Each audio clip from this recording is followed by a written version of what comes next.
কথা বলছিলাম না, লঙ্কার গন্ধ শুকে ফেলেছিলাম।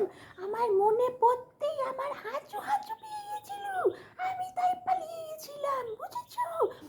আরে বাবা দেখো না, তোমরাই বলো লঙ্কার কি গন্ধ শুকা যায়? আচ্ছা ছাড়ো, সেটা বাদ দাও, এবার রান্নার কথা। হ্যাঁ, আমি একদিন কি ভাবলাম জনির জন্য চাউমিন রান্না করি। আরে বাবা সব ঠিকঠাকই ছিল, কিন্তু আমি নুন আর চিনি তো গন্ডগোল করে ফেলেছিলাম।